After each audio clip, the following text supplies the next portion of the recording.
मीय शंखगरा भसत प्रभय मणि कामधेनु शशिबा। इस प्रकार से समुद्र मंथन से महाराज 14 प्रकार के रत्न की प्राप्ति होती है। आगे चल करके 9वें स्कंध की कथा में भगवान श्री राम का आख्यान आता है। 8वें स्कंध में ही वामन का आख्यान आता है। रावण जी भगवान महाराज वामन भगवान का रूप धारण करके आते हैं और बलि के ऊपर कृपा करते हैं। कथा सब लोग जानते हैं। आज हम लोगों को भगवान के प्राकट उत्सव तक चलना है, इसलिए कथा को हम लोग सार्ट में संक्षेप में करते हुए भगवान की जन्म तक पहुंचेंगे, क्योंकि हरि अनंत हरि कथा अनंता। भगवान की हर एक कथा में ही रस है।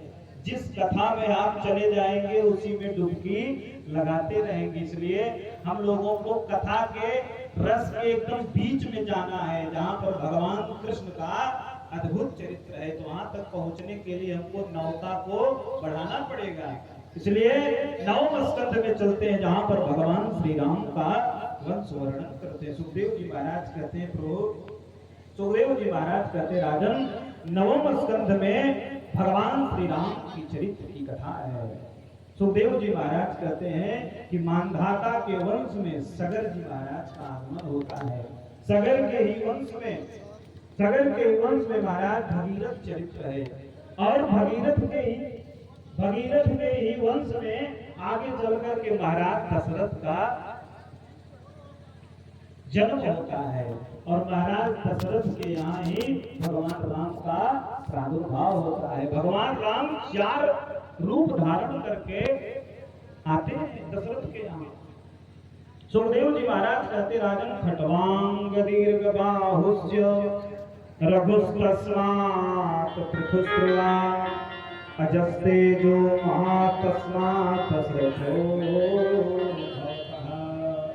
खट्वांग के दीर्घ बाहु के रघु के अज, और अज के महाराज दशरथ, और दशरथ के यहाँ ब्रह्ममय भगवान 4 अवतारों में रूप धारण करके 4 अवतारों में प्रकट होते हैं। बोल भक्तवत्सल भगवान की जय हो।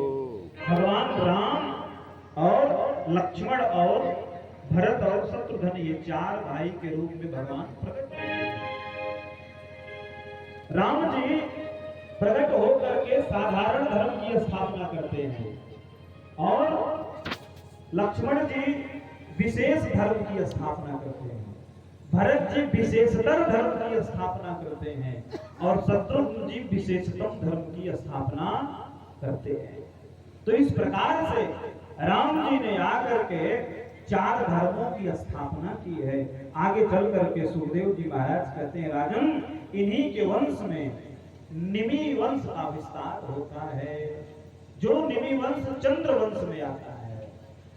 2 ही वंश है, सूर्य वंश और चंद्र वंश। सूर्य वंश में भगवान श्री राम का प्राकट्य होता है, और चंद्र वंश में भगवान श्री कृष्ण का प्राकट्य होता है। सुखदेव जी महाराज कहते, राजन सुखदेव जी, हे राजन, इक्ष्वाकु के पुत्र निमि ने यज्ञ करने की इच्छा से वशिष्ठ जी को ऋतुज बनाया, और ऋतुज जब बनाया तो वशिष्ठ जी ने कहा कि हमारे पास समय नहीं है, मैं तो इंद्र के यहाँ मुझे सबसे पहले जो है निमंत्रण मिला है, इसलिए इंद्र के यहाँ पूजन कराने जाना है।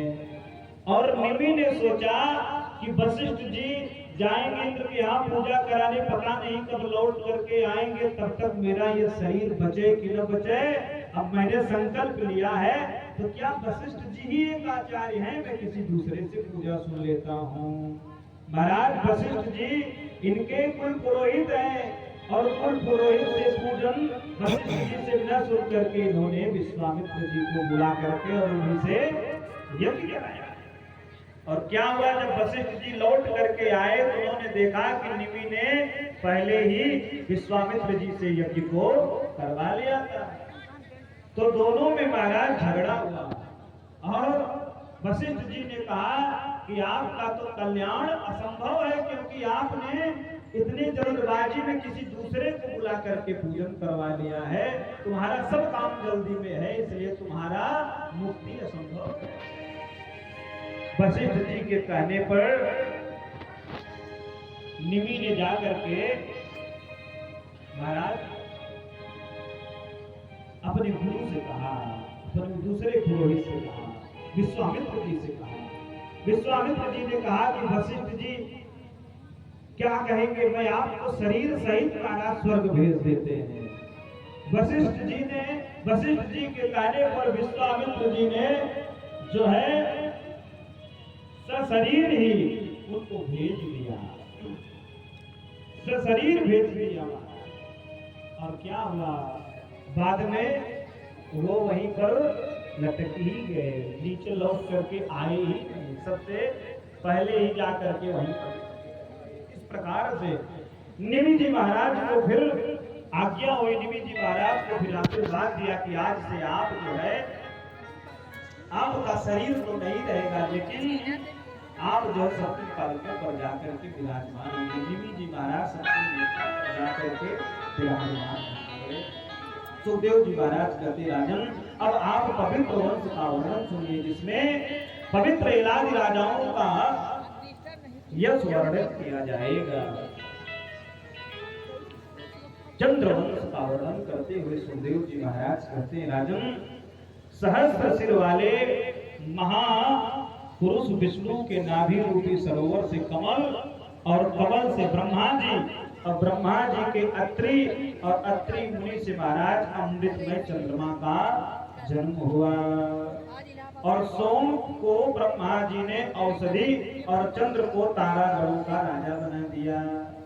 27 प्रकार के नक्षत्र, सभी नक्षत्रों से चंद्रमा का विवाह हो गया। और चंद्रमा को जब राजा बना दिया तो चंद्रमा महाराज अभिमानी हो गया। राजा बनने के बाद, पद पाने के बाद चंद्रमा अभिमानी हो गया।